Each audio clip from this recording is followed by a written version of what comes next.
माळेगाव कारखान्याच्या संचालकपदी सुनेत्रा पवार यांची बिनविरोध निवड. अजित पवारांच्या निधनानं रिक्त झालेलं संचालकपद सुनेत्रा पवारांकडे.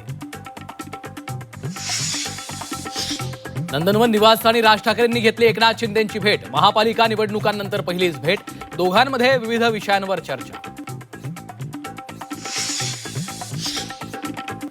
राष्ट्रवादीच्या विलीनीकरणाच्या हालचालीच्या भीतीनं कट आखला गेला असावा, रोहित पवारांनी व्यक्त केली शंका. विलीनीकरणाला विरोध करणाऱ्या नेत्यांनीच हे घडवून आणलं असावं, रोहित पवारांना संशय.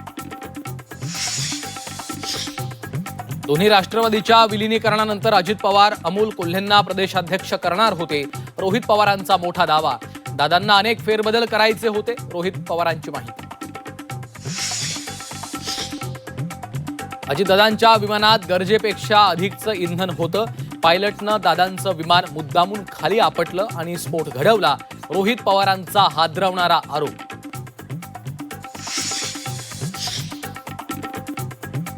विमानाच्या आगीत अजितदादांकडची कागदपत्र जळाली नाहीत, मग ब्लॅक बॉक्स कसा जळतो? आमदार रोहित पवारांचा सवाल. देशात अद्ययावत लॅब आहे, ब्लॅक बॉक्स तपासणी बाहेर का केली? रोहित पवारांचा सवाल. मुंबईच्या स्थायी समिती अध्यक्षपदी भाजपकडनं ज्येष्ठ नगरसेवक प्रभाकर शिंदेंची वर्णी, तर शिक्षण समिती अध्यक्षपदासाठी राजेश्री शिरवाडकरांच्या नावावर शिक्कामोर्तब.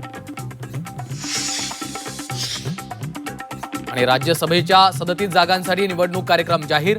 महाराष्ट्रातल्या 7 जागांचा समावेश. 16 मार्चला मतदान आणि लगेच निकाल लागणार.